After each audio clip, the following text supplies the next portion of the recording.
Hi there, and welcome to Motivational Moments Live with me, Belinda Bwedu, your host.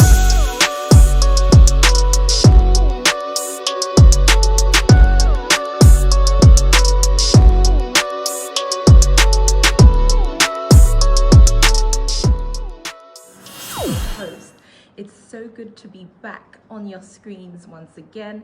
It's been a minute, but I'm glad you have been patient enough to bear with me. Hopefully we're gonna get straight stuck in and get our hands on something really interesting, really juicy. Today we are talking still on our business edition, all things business. We've talked so far about how to get started, the sorts of things that you need to take into consideration. We've spoken in great details about a few different types of models to use.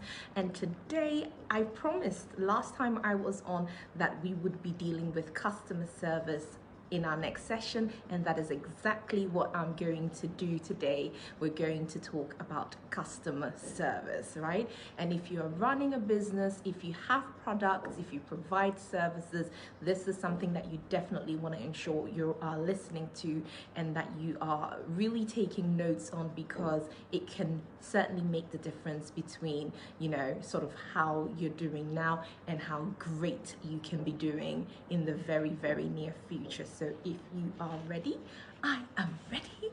Let's get started. Okay, so customer service, what is it? What is it all about?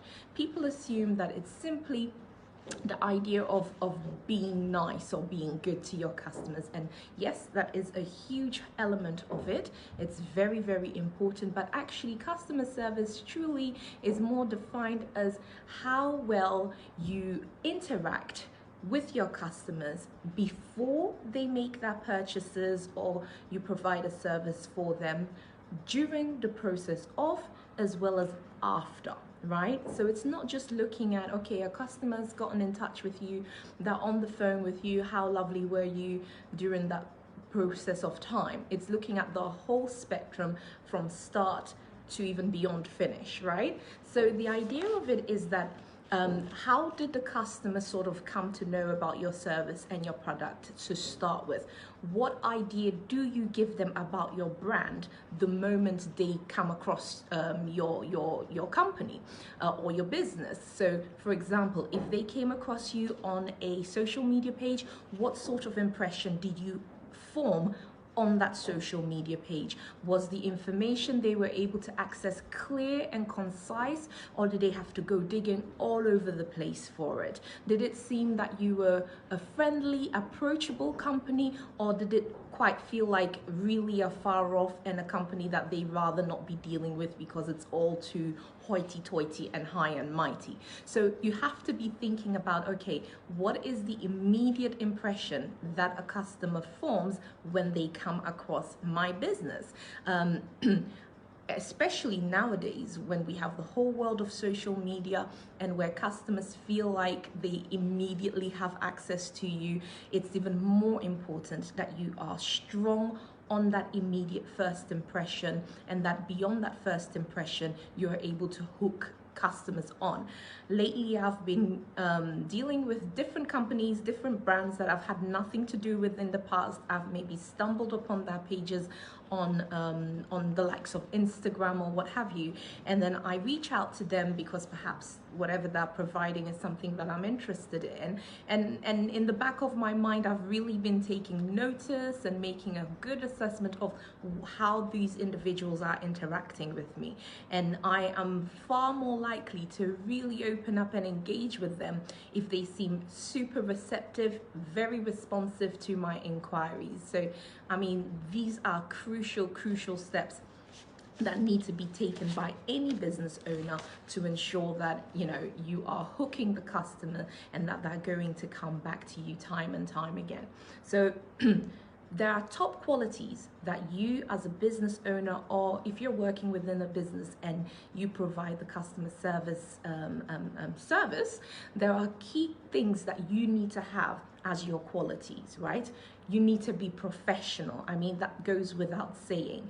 But unfortunately, there are some companies that when you call them over the phone, even the manner in which they're dealing with you is sort of a hand to palm moment. I remember a while ago we were making an order.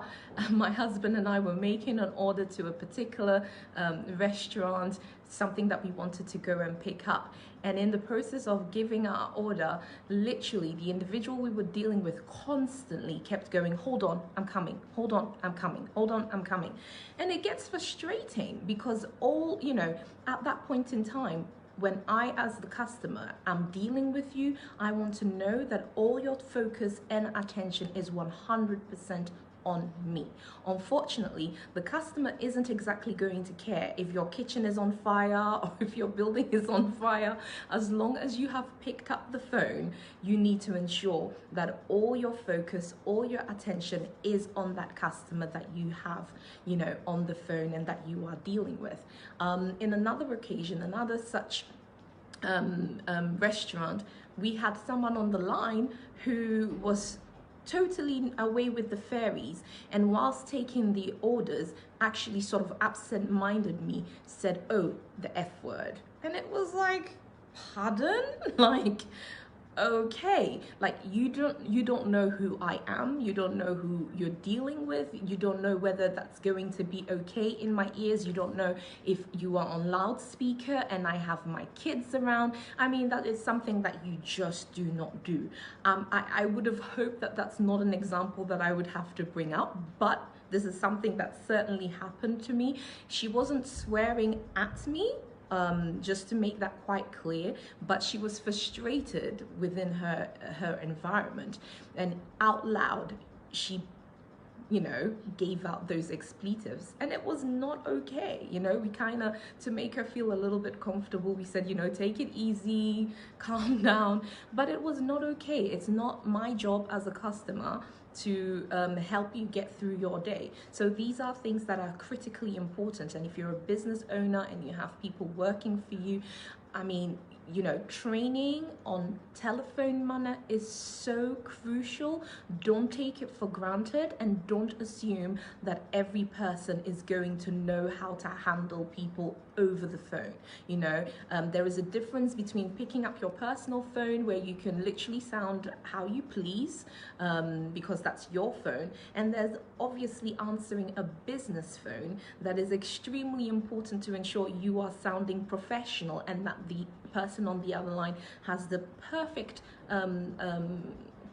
image of your brand and your company. So if honestly, do a telephone training with anyone who is going to be dealing with customers and answering the phone. It's not going to be good enough for that person to be busy dealing with one thing whilst equally trying to deal with the phone call. Often, with the restaurants, it happens, but have a dedicated person on your phone line whose attention is not going to be divided with 20 other things ongoing, please. And the way people, even the way you're going to say hello or good morning or whatever, is so important. Sometimes and I think it might definitely be an African thing, unfortunately, people answer the phone so absent-minded. Within that 0.01 second, you immediately hear through the tone of their voice that you're not going to be a priority for them, and come on, we really need to do better. I have a ton of examples, of how customer service unfortunately is done wrong, but we need to ensure that we are looking out for these things, whether it's you personally that's dealing directly with your customers, or whether it is someone else you are hiring, paying to deal with that. Make sure that they are trained and that they know what they are doing, okay? Also, it's really important that these individuals are patient, right? And that they are actively listening. I said the word actively listening. It's not good enough to just be listening. You need to be actively listening and understanding what the customer on the phone is inquiring, what they are asking for. The examples that I've just given are perfect in showing that absent-mindedness makes a huge difference to how happy and how comfortable a customer is going to feel dealing with you, right? So actively listening means you're going to ask questions, you know, maybe they're making an inquiry, for example. Yeah, let's keep with the restaurants, perhaps. Hi, can I find out what your specials are, right? And then you're saying, sure, you list the specials, but then you might want to ask back, would you also like me to maybe run you through some of our you know, a la carte menu, whatever it is, or point them in the right direction. Be an active listener. Pick up the small nuances that people are not saying. That's how you can upsell. You know, ultimately you're looking to make money, but that's how you can upsell. That's how you can get them to buy something extra that perhaps they weren't even looking for. Thanks for your order, can I add a drink to that? We have some pastries that are really delicious. I think you would really love it if you gave it a try. I mean, this is giving a customer the vibe that they're being attentive, that they're interested in you as an individual, and that they want to make your day happier. So please, please, please do not take these things for granted. They're very, very important. Fabulous. So then we've spoken about professionalism, we've spoken about being patient. Actually, let me sort of emphasize the patient aspect. You know, you don't want a customer to feel that you're trying to get them off the phone, right?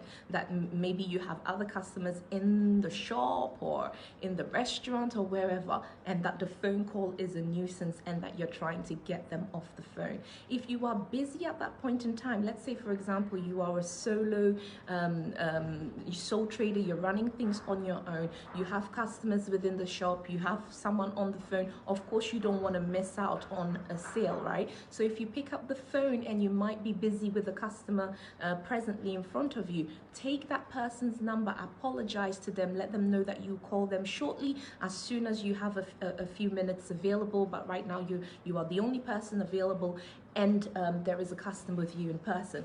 I would perfectly appreciate that. I would really respect that, and I would look forward to your call where I know that now I'm your priority. And certainly it will make the customer that's in the store equally feel that they are being treated as a priority at that point in time, and that you are looking to give them your undivided attention. So yeah, be patient. Don't make your customers feel rushed. Don't make them feel like they're not your priority.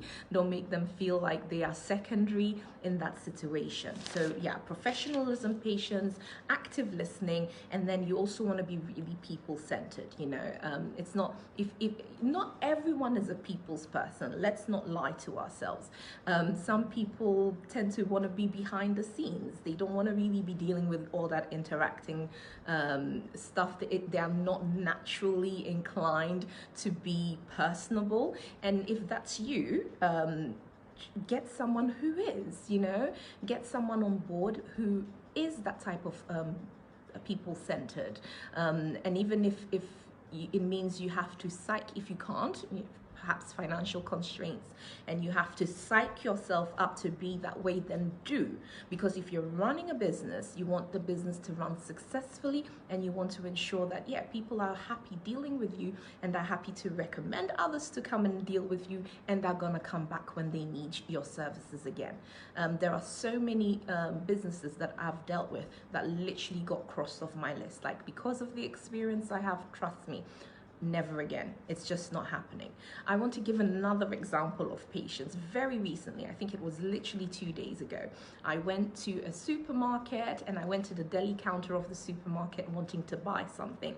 And in the process of making my choice and making my purchase, another member of staff came to tell the member of staff that that was dealing with me that someone is looking for them outside, right? So obviously, major distraction, but in my books, you take that message, even though that shouldn't have even been shared with her at the time where she's dealing with a customer, but fine, you take the message, you lock it up, let them know that I'll come and deal with them shortly. But this poor girl, and I have to say poor girl, she totally lost her marbles the moment she was told someone is here to see her. She couldn't focus. I had to tell her like 4 times what I wanted, what I was looking for. She just kept fumbling. My payment, she kept getting wrong. She put the wrong things through the till. She told me the wrong amount, and thank goodness, I was alert. She literally added a tenner on top of what I was supposed to pay. And then when she was giving me the change, she was going to give me the wrong change simply because she was majorly distracted by the fact that someone was there to see her, and her curiosity was sparked as to who was there to see her. And it's all very exciting, sure, but that was an awful experience for me, because she didn't take into account how valuable my time was, which it really at that point in time was.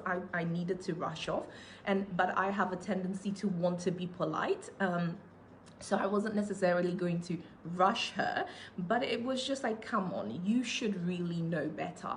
You're dealing with someone who is giving you money, for the services or for the products, that your attention needs to be 100% on that individual. So that's just another example to emphasize how important it is. And quite frankly, I don't think I will be going to the deli counter anytime soon, because it's just left a really, really nasty taste in my mouth. So yeah, it just goes to show the effect that your behavior or your lack of attention to your customer can have on future business.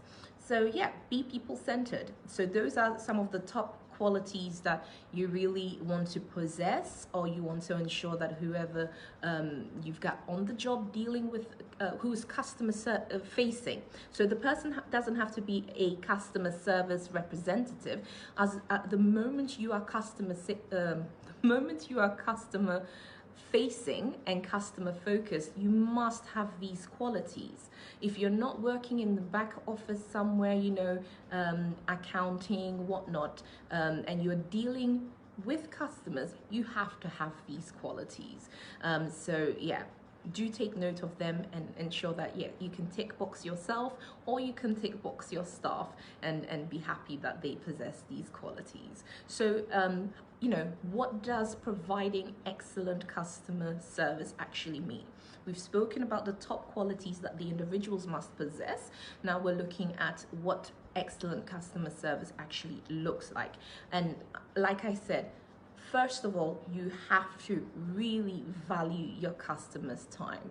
You have to understand that they have things to do, that look at it as a privilege, for them to be in your shop, in your restaurant, in your office, whatever it is that you do, looking to either even just make an inquiry. It's a privilege, so value that time. Don't be engaging in things that is focused on your service, focused on your business, and taking away from that time. A really great example of that is if you go to, say, a small shop, and instead of immediately having the attendant come to you, they're really busy stocking their shelves. So you're waiting to pay, or you're waiting to ask a question, and they're so focused on the fact that the shelves have to be stocked that they are not minding you. And these are some of the things that will leave a bad taste in customers' mouth. So yeah, make sure that you value the customer's time, that you do whatever it takes to let the experience for them be as pleasant as possible. You also want to be pleasant to deal with, right? Don't bring your issues into work with you. The fact that you got dumped that morning by your girlfriend, the fact that you got dumped by your boyfriend should stay your business and your problem. The moments that I'm interacting with you, it needs to be about the customer. It needs to be about us. We don't want to see you sad. We don't want to see you miserable. We don't want to see you moody. Perhaps as a member of staff, you're expected to get paid that day and it's not happening. You can't bring those issues out. There is a tendency for people to not back the places they're working with. So there's a restaurant that I liked going to, and when you ask for the things on the menu, unfortunately during that period of time it was like, no, sorry, we don't have that. No, sorry, we don't have that either. And it's like, do you have water? Oh, sorry, no. Everything is off the list. And then waitress is like, I don't even know why they bother putting things on the menu that we don't have. And it's like, but you work here. You can't suddenly, like step away from the business and try and be like, yeah, I don't get it either. You have to have the business as your best interest. You have to have them in mind. Apologize profusely, make suggestions as to what is available. So again, you're not wasting my time. I'm not going through a full menu, making choices that are simply not there. Oh, we don't have the rice, but I would highly recommend the potato dish. It's really delicious. It's one of our customers' favorite, and I think you might enjoy it too. Voila, you've saved a lot of time, you've saved a business face, and you've made yourself look good in the process because you are knowledgeable. Which brings me to my other point: be knowledgeable about your product, about your services. It is very frustrating when you go somewhere and you're making inquiries and the person says to everything, I don't know, or has to go and ask someone. Fair enough. Of course, sometimes you're in a situation where someone is a trainee. That's perfectly understandable. I think it's important to make it clear as well when individuals are in training, so customers can be more patient and understanding with them. But when that's not the situation and where that's not the case, if you're having to every second say, I don't know, or, let me ask, then it's like, why am I dealing with you in the first place? About your products, be knowledgeable about your services, be prepared to give me additional information that will help seal the deal, right? It's not going to be good enough to leave me wondering or leave me thinking that, oh, I've just wasted my time coming here to deal with you. You don't know anything about the company that you're working for, right? So yeah, be knowledgeable about your product, about your services.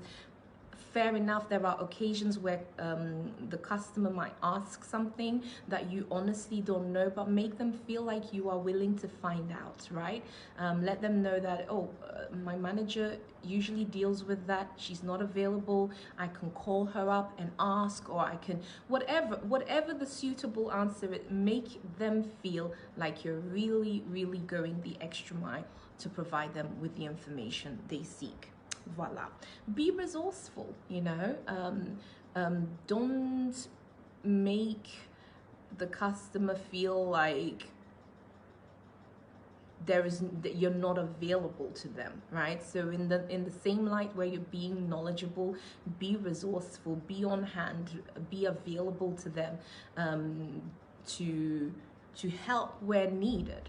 But I think there is a fine line, right? Because I'm the type of person, when I go into a shop, I pretty much want to be left alone. I appreciate that you're asking me, is there anything I can help with? And if my answer is no, kindly leave me alone.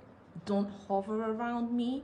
Don't keep being in my space and keep asking me and I think it's, excuse me, it's a cultural thing sometimes, the need to really want to seem very helpful, but understand the customers that are coming in.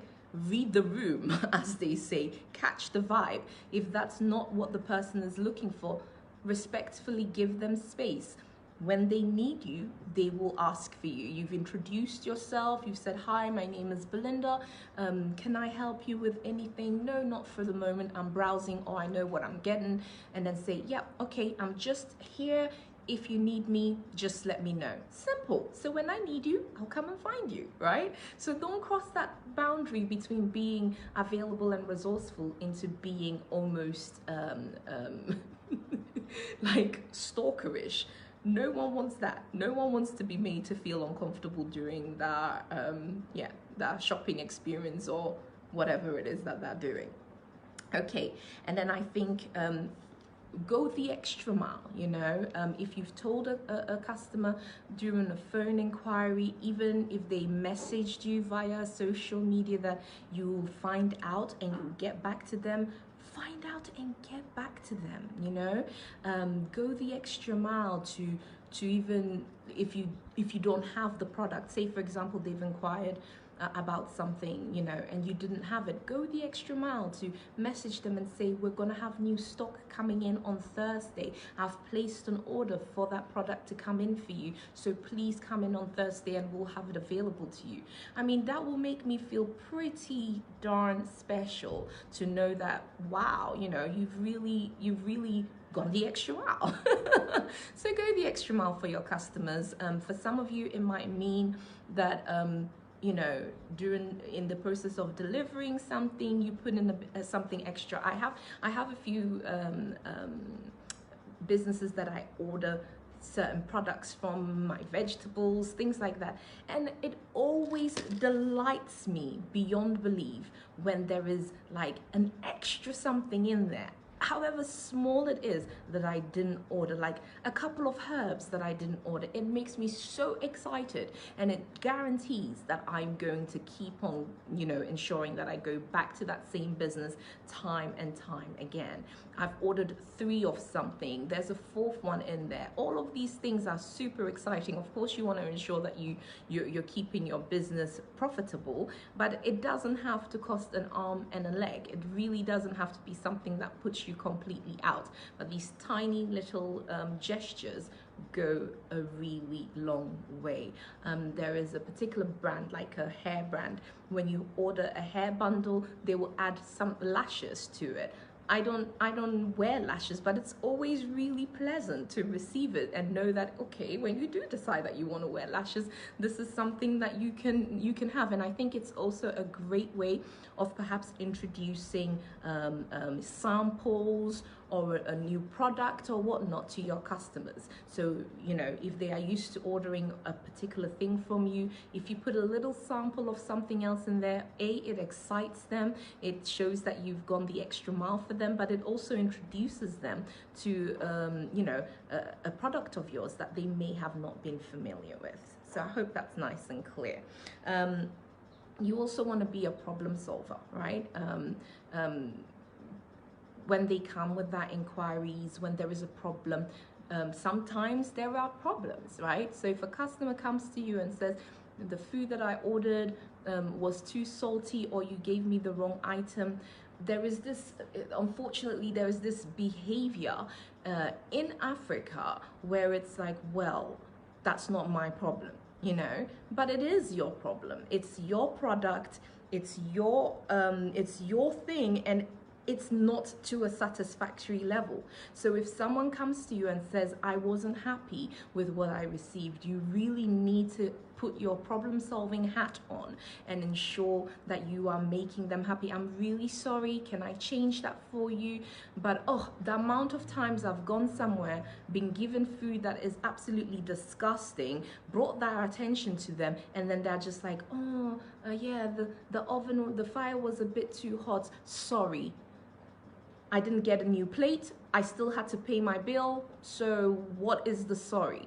Those things are simply not acceptable. So be a problem solver. If there is a problem, if there is a complaint, proactively look to find solutions to that problem rather than just shrugging your shoulder, because that's you losing a customer, and that's not just you maybe losing one customer, that's that same customer going to tell 10 of their friends not to deal with you because you're terrible, your food is terrible, your product is terrible, and you do nothing about it when complaints are made. Yeah, be a problem solver. Okay, this one is a big one for me. Respond quickly, right? This ties in with being appreciative of your customers' time. Respond quickly. There is nothing worse than you having a WhatsApp, dedicated WhatsApp line for your business, and I message you, right, during your business hours, and then it takes 2 hours for you to get back to me. Unfortunately, within that space of time, I have moved on. I have decided to fill my tummy elsewhere. I have decided to buy my product elsewhere, seek my services from somewhere else. So be responsive. If your office hours are between the times of 9 and 5 and a person is messaging you within that time, say for example that you have really high volumes of inquiries coming in within the nature of the business that you do, put that within the automated messaging, right? Let them know that it takes between an hour and 2 hours for them to get a response, because then I understand, right? I know that, okay, in an hour to 2 hours time, I am going to receive a response from you. But if you don't say anything and I'm just left waiting, especially when you're dealing with WhatsApp or something like that, it's a quick, our mind works so fast on these applications, right? So when you send someone a message, they expect to receive a message back quickly. And if you don't respond fast enough, you lose that customer. So I'm not saying that you have to throw your busyness away, and that people shouldn't appreciate the fact that maybe you are running a business that gets busy, but put those clauses in place. There are these functionalities, these automated responses, where you can personalize it to suit the needs of your business. And if it means letting people know that it takes you between this time and this time to respond, then do that. If it means telling them that, you know, you open or you start responding to WhatsApp inquiries between just the times of 3 to 5, make that clear, right? Otherwise you're wasting my time and you are losing my business. So be quick, be responsive to your customers. Don't leave them hanging. And the same goes to if you're using things like Instagram messaging, Facebook messaging and whatnot. Check those things very frequently, very regularly, so customers understand that they can make inquiries there and that you're going to be as responsive as possible. I hope that's nice and clear. Yeah, I've spoken about personalizing your service. Of course, there's best practice, but you want to make people feel like they're having your business experience, your brand experience. You don't want it to feel like off the shelf. So you want to ensure that, however, as you're adapting all these various measures, as you're adapting all these best practices, that you are doing it in a manner that encapsulates your brand, that encapsulates your business. So for example, you might have some places that have a theme, right? For example, so if they have a theme and you are responding within your customer service remit, then keep that theme in mind, right? That might be the fact that you're a business that sells French products. I don't know, so you're going to answer with bonjour, something that's exciting and that gives me a bit of the essence of your business and your company. Personalize your customer service to ensure that, yeah, it represents your brand, it is in keeping with your style, while still maintaining all the values that you need to maintain. And then I think, yeah, one of the most important things is keep your word, okay? Keep your word. It is so important. If you said you're gonna call back in an hour's time, in 20 minutes time, call back in 20 minutes time. If you said you're going to find out about an inquiry they made, find out about that inquiry. If you said you're going to deliver at a particular day on a particular time, then make sure you do that. Keep your word, because it's your word that's going to drive your business. The moment the way we're wired, we're always going to remember negative things a lot more than we're going to remember positive things. It means that you have to constantly be on your A game and have to be on your high alert, right? But there's nothing that sends your business downwards more than you not living up to your word. That's critically important. And sometimes there are things that happen that are beyond your control, right? You promised to call back at a certain time. Unfortunately, something happened. But when you do call back, or when you can have the opportunity to send a message to let them know that, oh, I'm really sorry, can I kindly make it at this time because I'm still caught up with another order or whatnot, then do that. Always be proactive. Don't wait for the customer to call you or to come to you and say, what on earth happened? You said you were going to do this. I was waiting for you. It never happened. Yeah, because then that means you're kind of going against all the other processes that you may have done really well. You responded really quickly to that inquiry, you were personable, you were knowledgeable about your product, you were able to be resourceful and all that. But when you don't keep your word, you almost nullify all the hard work that you've put in to start with, and that's all they're going to remember, the fact that you didn't deliver on what you said you were going to deliver.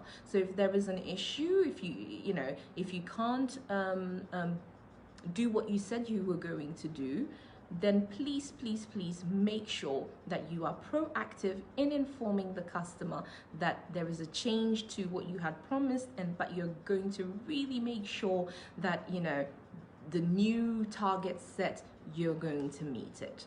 All right, so that's it really. I mean, that covers the basics of how to ensure you have the top qualities of someone who's providing customer service to your clients, and how to keep within excellent best practice of providing customer service. When it comes to customer service, we can talk about it for a long time. There are so many aspects, so many elements, but I think these key points certainly will keep you going. If you have any questions, if you have any inquiries, I'm all ears, I'm all yours. Kindly do send them through. I'll be more than happy to respond to them. If you need to find out anything in more detail, reach out to me, and I'll be more than happy to assist with that as well. So if there are no questions, I'll give you guys a couple of minutes to type them out if you are sending some questions through. And whilst you do that, let me just remind you to follow Impart and Impact. Follow the YouTube page as well, where all the videos get loaded. If you missed some portions of what we've been speaking about, or if you need to catch up on the episodes so far, you can check them out on the YouTube page. You can look for Impart and Impact, or you can look for Belinda Bourdieu, and it will certainly come up. And also, if you're a lady, you know what I'm gonna say. You definitely want to make sure that you're following Atana Women. If you're a gentleman, we haven't left you out. We're soon launching Atana Men, and boy, is it going to be something super awesome. If you're into your clothing, accessories, all that beautiful stuff, you want to follow Bella's Blessing. If you're interested in food, nourishing yourself, and tantalizing your taste buds and getting some really great ideas of what you can do with your ingredients, follow Belinda Bourdieu Cooking. So I think I've captured all of it. Hopefully it won't take me too long to come back to you with the next edition. I think we're gonna just do one more within the business season and wrap it up. So if you have any strong topics or strong things you feel strongly about, send me a message and we'll put it under consideration and see if we can do our next motivational moments live on that particular topic. So I see there are no questions. Unless I am not looking well, but yeah, I think there are no questions. I can't see them. Thank you so much for those of you who are joining for the first time. I really appreciate you being here. Kindly do follow to keep up to speed with new videos and more information that will be coming through. And for those of you who time and time again avail yourself and lend me your ears, I am so grateful. I hope you are enjoying your Good Friday. I hope it's a peaceful one. I hope it's a loving one. And yeah, keep safe, right? Keep safe, guys. Tone down on the parties and the crowded places and whatnot. Stay safe, because this thing is still about and this thing is still real. But have a wonderful weekend, guys, and thank you for watching. Ciao.